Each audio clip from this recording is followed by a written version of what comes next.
Fyrir svona ungt fólk að koma saman eins og hérna í dag? Hvaða tilgang hefur þetta? Þetta mjög spennandi vettvangur og sýnir hvað UMFI í nánum tengslu við unga fólki í landinu.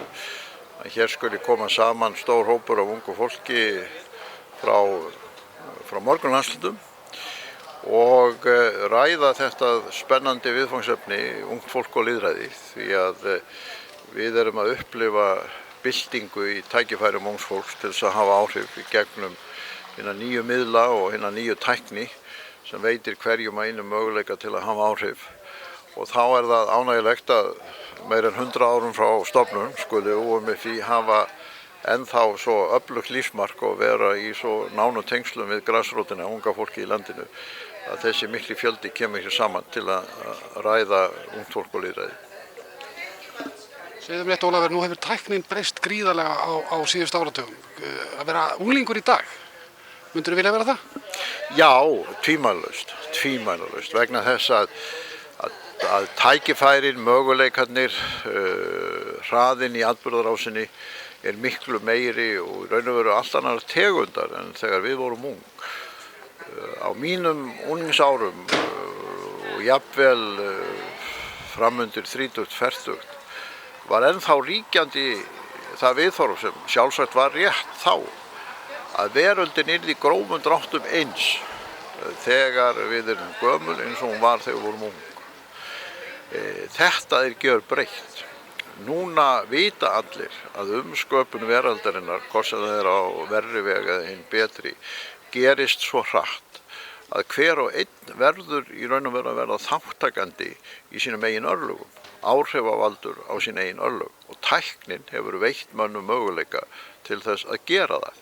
Og þess vegna finnst mér þessi ráðstefna hér svo skemmtileg, vegna að hún felur það í sér að það verið að reyna að styrkja ungt fólk til að hafa áhrif, ekki bara eftir 20 ára eða 30 ára, heldur hafa áhrif hér og nú á sín eigin örlög og sína eigin framtíð.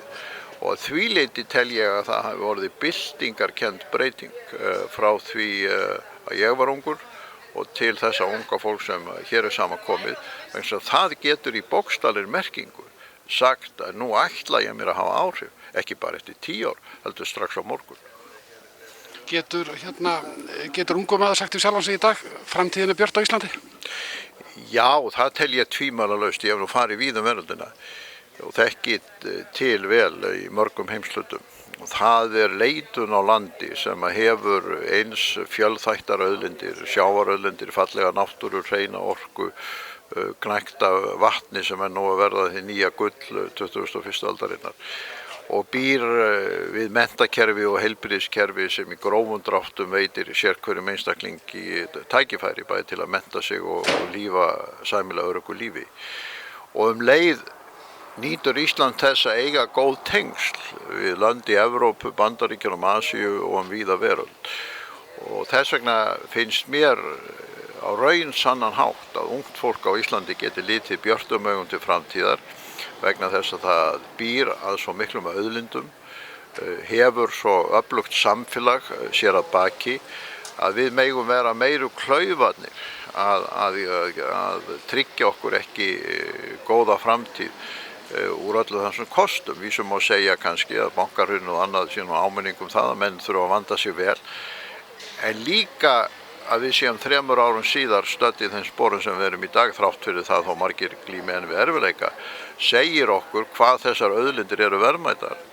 Við sjáum það í aukningu í ferðaþjónustunni, við sjáum það í aukningu á sjávarútvegi, eftirsóknun eftir hreinni orku, en við sjáum líka hvernig unga fólki á Íslandi í krafti menntunar sinnar og hæfileika hefur á síðustu 3 árum í kjölfarið á hrunnu búið til fjölmörg ný tækifæri, ný fyrirtæki, ný samtök, nýjar áherslur í umræðinu og ráðstefna hér einmitt myndbirting af öflugri sveit af ungu fólki sem ætla sér svo sannarlega að gera sig gildandi. Þetta ekki vondauft ungt fólk sem hér samankomið á þessum alþingi.